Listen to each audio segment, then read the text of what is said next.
देखिए question number 1 में क्या कह रहा है, in figure 1 and 2 DE parallel to BC, find EC in 1 and AD in 2। ये फिगर 1 है और ये फिगर 2 है। तो फिगर 1 में जो है, 1 के लिए हम देख रहे हैं अभी क्वेश्चन में DE पैरेलल टू BC है, तो अगर ये दोनों अगर पैरेलल है तो थेस जो थ्योरम है उसके हिसाब से क्या होगा, AD बटा DB AE बटा EC। इसलिए AD बटा DB बराबर AE बटा EC। अब AD बटा DB, तो AD का जो वैल्यू है वो 1.5 सेंटीमीटर है और DB का 3। AE 1 सेंटीमीटर है और EC नहीं मालूम है। तो जैसे इसको कटाएंगे तो 1.5 से 3 को, तो ऊपर 1 नीचे 2। तो इस तरह से EC में 1 से मल्टीप्लाई करेंगे तो EC, और 2 में 1 से क्रॉस मल्टीप्लिकेशन हो रहा है तो 2। तो EC का जो वैल्यू होगा वो 2 होगा और ये 2 सेंटीमीटर आंसर हो जाएगा। ओके, सेकेंड नंबर जो फिगर है उसमें जो है same DE parallel to BC है, तो यहां पर AD बटा DB और यहां से AE बटा EC। तो AD का जो वैल्यू तो है नहीं, निकालना है। DB 7.2 है और AE के जगह पर 1 जो है 8 है और ये 5.4 है।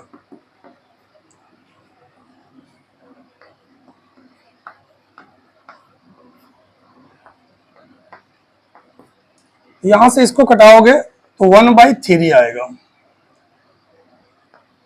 क्रॉस करोगे तो 3 इंटू AD बराबर 7.2। अब यहां से हम AD का अगर मान निकालना चाहते हैं तो AD बराबर 7.2 बटा में 3 हो जाएगा। इसको डिवाइड करोगे 2.4, इसका मतलब कि 2.4 सेंटीमीटर आंसर हो जाएगा, यानी बराबर लिख सकते हो 2.4 सेंटीमीटर। AD का वैल्यू आ गया 2.4 सेंटीमीटर। देखिए सेकेंड नंबर क्वेश्चन क्या कर रहा है, E and F are points on the sides PQ and PR respectively of a triangle PQR. For each of the following cases state whether EF parallel to QR।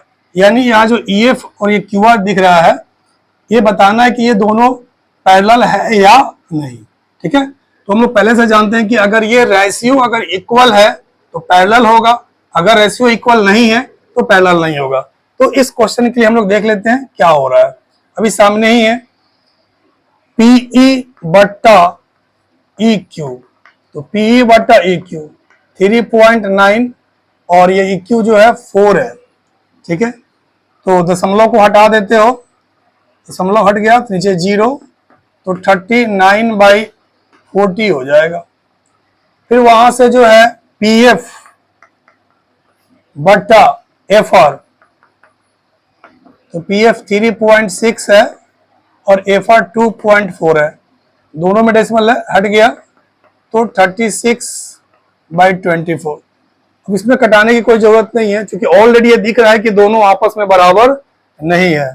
तो चूंकि ये जो PE है और बटा EQ not equal to PF बटा FR, ये दोनों आपस में बराबर नहीं है, इसलिए EF जो है EF is not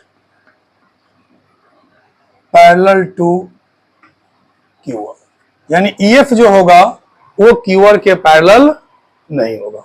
okay,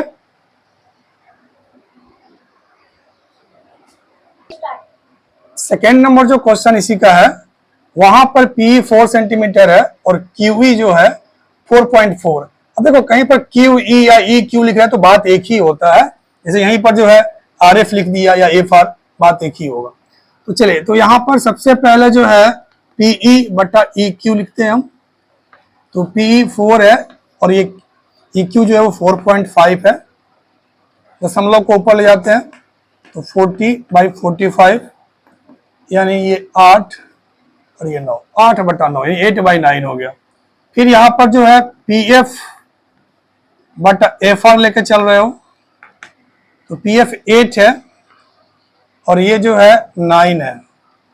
clearly दिख रहा है कि इक्वल है, तो चूंकि ये दोनों इक्वल है, सिंस पीई बटा ई क्यू बराबर में पी एफ बटा एफ आर है, इसलिए लिख सकते हो कि ई एफ जो है वो पैरेलल टू क्यू आर है। ओके, तो ठीक इसी तरह से जो है इसका थर्ड नंबर क्वेश्चन भी हमें लगता है कि आसानी से आपसे बन जाएगा। ओके,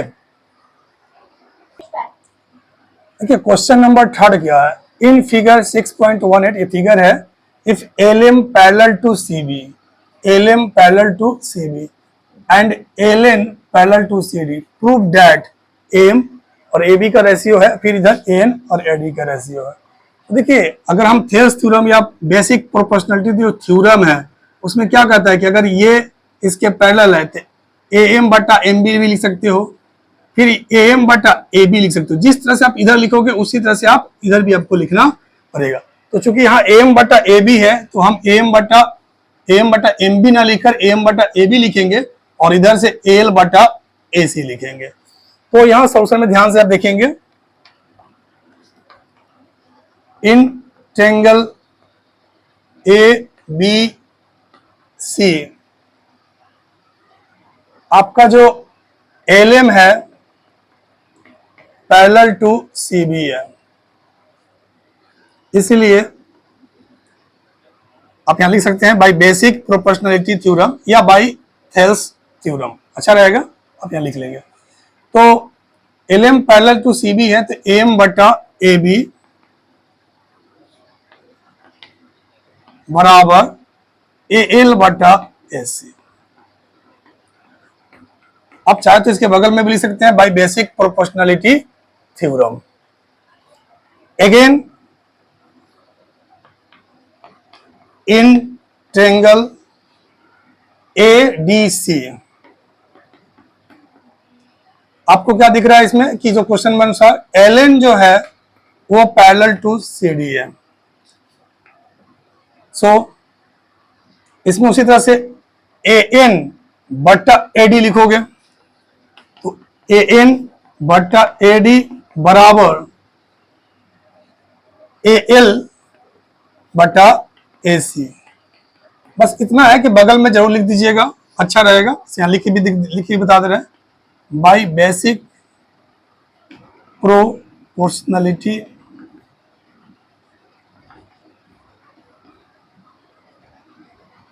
थ्योरम या बाय थेल्स थ्योरम भी कर सकते हैं। एक from equation 1 and 2, from equation, ये चीज यहां भी लिख दीजिएगा, फ्रॉम इक्वेशन 1 एंड 2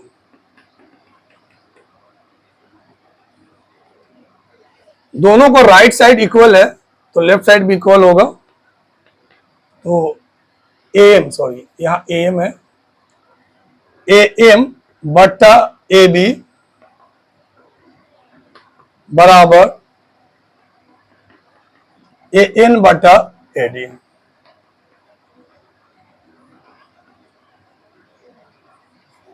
यहां मिस्टेक से ए बी लिखा गया था, यहां ए एम होगा, तो ए एम बटा ए बी बराबर ए एन बटा ए डी, ये आपका प्रूव हो गया।